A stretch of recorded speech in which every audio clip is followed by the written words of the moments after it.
Waves has come out with a new tool that promises to save you hours upon hours of vocal editing, featuring a new alignment algorithm and pitch correction all in one easy-to-use interface. So let's put it to the test and see what results we can squeeze out of it. All right, so since this is an ARA plugin and I'm on an M series Mac, in order to get this to work in Logic, I'm gonna have to open it up in Rosetta mode. What this does is it basically makes Logic work in the same way that it does on an Intel machine, which unfortunately disables all of the features that are available to Silicon only. This includes all the plugins as well. So basically, once I'm done working with Waves Sync VX, I'm gonna have to bounce the tracks down to audio files and then re-import them into my Silicon-based project. This obviously is not ideal, but it's not Waves' fault. It's actually Apple's problem that they're gonna have to sort out eventually, because you have to do this with every ARA-style plugin. But you know Apple, they probably won't get around to it ever and just say it's your fault for using those plugins. Anyways, the way to open Logic in Rosetta mode is to go to the Applications folder and right-click on it and click Get Info,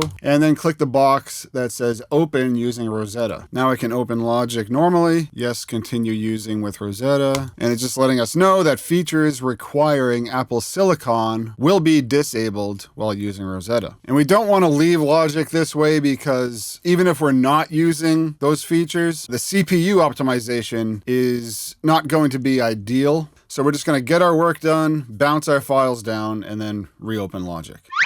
Okay, so what we have in front of us is a track that I'm currently in mid-production on. And let's just focus in on the vocals. And what I have to do is put Sync VX on all of the vocal tracks that I want to process. I think if I just hit play, it'll populate. Yeah, there we go. Next, I got to choose my reference track. So that'll be my lead vocal, and it's processing. Then I'm going to make a second reference on one of my background vocals, and I'm going to assign the background vocal double to that one. And to do that, I just click here and I put sync to reference 2, and everything is in sync. So I can zoom in just by holding the top and dragging down. So I'm just gonna bypass this for a second and play it back. The same old invitation settled as the sundown slowed time. It's not bad. It's really just the ends of phrases that needed a little bit of work. So pop that back in, and you can see that it automatically aligns it. The same old invitation. I mean, that's like so tight that it almost just sounds like one voice with like some comb filtering going on. So I'm gonna solo the synced track so that we can hear how this affects that voice. The same old invitation settled as the sundown slowed time. And you can hear some artifacts in there that kind of remind me of Vocaline. Vocaline, I haven't used in about 5 years. There was a studio I was working at that had it, and then I just didn't want to buy it once I left. And when you overly process it, it introduces these kind of metallic artifacts into the voice. And I can hear some of that going on here, but it's not as bad as Vocaline. And right now it's 2 in sync anyways. So if I just take this slider and push it down to like, I don't know, let's say like 70%. Let's see how that helps it. The same old invitation. But what I can do is I can actually turn the pitch off completely. I don't really want pitch correction for this song. It's a rock song. There's a lot of guitars, bass, drums. It's not like pop music where everything has to be super duper in tune perfectly. And the natural chorusing that adding a vocal double provides in the first place is why I want a vocal double here to begin with. So pitching it to my reference track actually kind of defeats the purpose. So I don't want to do that. So let's see if that helps with the artifacts. The same old invitation. And it does. I mean, there's still some going on, but I can live with this. And I mean, of course, the double is going to be about 6 decibels lower in the mix. So let's listen back with the reference in there. The same old invitation settled as the sundown slowed time from eventide to disarray. There's no need trying to unfold. Tonight we Cool. Yeah, I'm gonna mess with that a little bit more, but I mean, it sounds pretty decent. So as you can see, I was adjusting the time and the pitch over here. You can also adjust time and pitch over here, but this will do it globally for all of the sync tracks. So you gotta leave them on, but if you wanna go track by track, this is the way to do it over here. And then also what you can do is you can select a certain part just by holding and dragging. And if I hit B, if I hit B on the sync track, it'll actually bypass this phrase. So it will remain unaffected completely. But I don't want to do that, so I just undo it.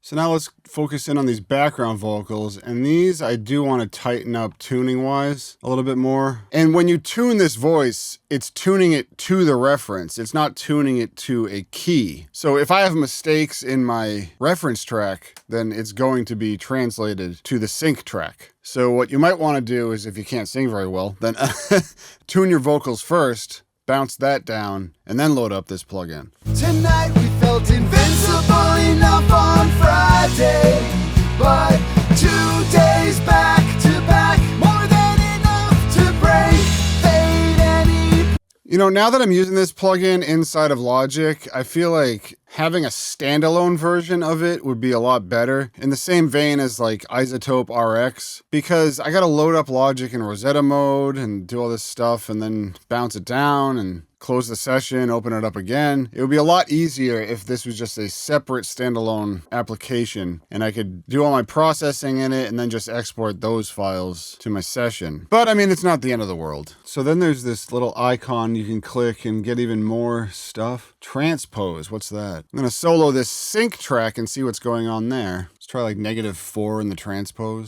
Invincible enough. And then there's a format control also.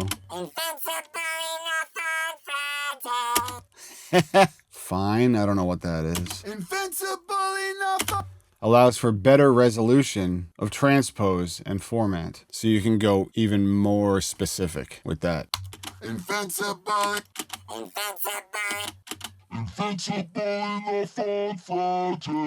That's fun. Let's do one more AB. This is without it. High winds, evanescence, and names lost soon since found. Oh well.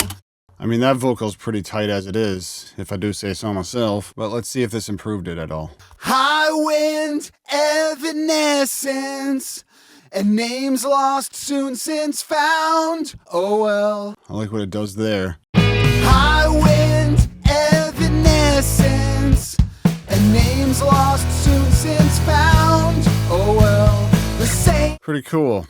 Well, this plugin came out at a good time for me because I'm actually going to use it in this production. So my final thoughts are the artifacts are kept to a minimum when you compare it to Vocaline, at least what I remember of Vocaline. Very easy to use, and this potentially can save you hours of time if your only other option is to manually cut your vocals and move them around, and then you end up doing things like cutting it, moving it, and then you gotta like splice it in the middle, move it a little bit more, and then crossfade that, and it just ends up sounding kind of ridiculous. And then you can sit there for hours and waste your life away. This plugin can alleviate all of that stuff for you. Hey, so I hope you got something useful out of this video. And before you leave, if you have, then please give it a like and maybe subscribe to Como Music Creation. Thank you very much. I hope you make some great music on your own, and I'll see you next time.